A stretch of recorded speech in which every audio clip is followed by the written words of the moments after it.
Hey, Mark here from Pixemotion. I'm here with Greg from Digital Pixel Cafe, and we're going to talk about the PS4 Neo.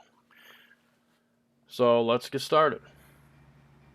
When the rumors started floating around, I kind of had ideas that basically they would take the same CPU, probably it'll be fabricated smaller, but it's going to be clocked higher. And of course, they're claiming 2.1 gigahertz.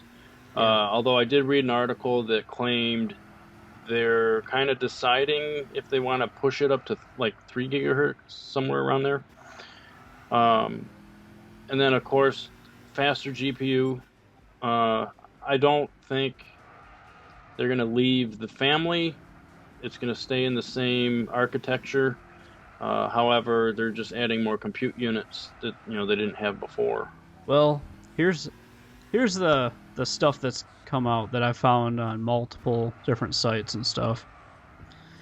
All right, so it's the rumors saying, or I guess it's still a rumor technically because they haven't officially announced it, but it's pretty sounds pretty well done. Um, they're saying it's going to sell for $399. Not terrible. No, I plan on buying one myself if it has Ultra Blu-ray on it. Yeah, we'll see. It says improved GPU, CPU, and memory, which we kind of knew would happen. It says games must support, they must work on the older PS4 as well as the new one, but they have to have acceptable frame rates on both. So they're enforcing like a frame rate, like bottom limit, Yeah. no matter what, which is good. I'm glad they're doing that to make sure that you know people playing on the original PlayStation, all like 40 million of them, don't end up having like a crappy experience. But then they're also enforcing another thing where people playing on a Neo unit, they cannot have exclusive features beyond better graphics and frame rate. Sony is like saying no. Like, I kind of like that though. I do. I like that too because that just lead to a dirty market.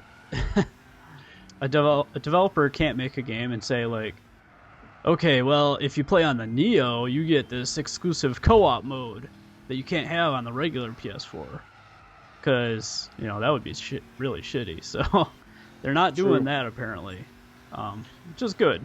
That's good. Keep them the same. Just the better graphics and frame rate makes a lot of sense. I think in some ways they're taking an Apple approach with how the iPhones work.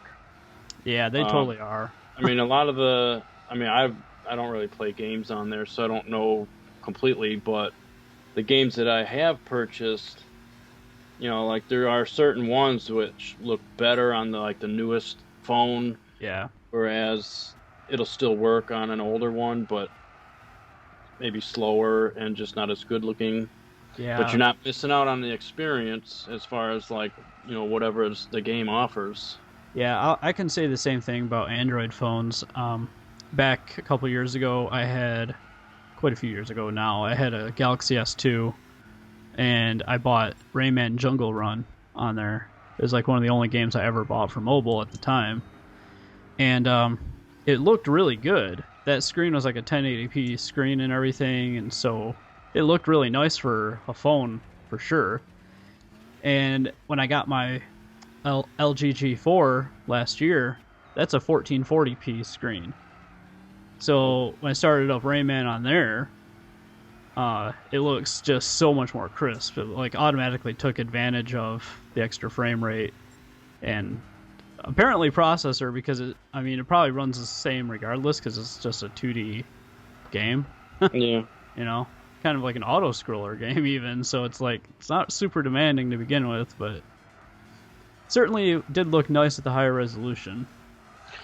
Well, one thing that kind of bugs me a little bit, granted these are rumors and there's probably maybe some stuff wrong, but the memory, I don't understand why they didn't bump it up. I mean, yeah, they bumped up the speed, but why not, like, say, put 12 or 16 Here's gigs in here's there? the thing. Most games don't use more than that. Like I have 16 gigs in my Steam machine, but when I monitor my resources and everything, it never goes above 8. And like, of course, I have video RAM that's dedicated to my graphics, but I'm also running games higher than even this 4K is going to be able to do anyway. Except for, their optimization stuff, but you know what I'm saying. Mm-hmm. But that's the thing, is like 16 gigs isn't even necessary. 12 gigs isn't really necessary. When you're just gaming and you have a super optimized operating system, it's like, I'm sure 8 gigs is plenty fine for this entire generation. Next generation, we'll see what they do. I would expect at least 12 next generation, but this generation, I think 8's fine. And what do you think it's going to look like? I mean, like the shell of the machine system. Yeah, I don't know. It's going to be a weird thing because they got to make it look different enough that people know it's a new thing, but it also has to look similar enough that they know that the consumer knows that they can play standard PS4 games on it. Thanks for listening to part 1 of 4 of my podcast with Greg from Digital Pixel Cafe.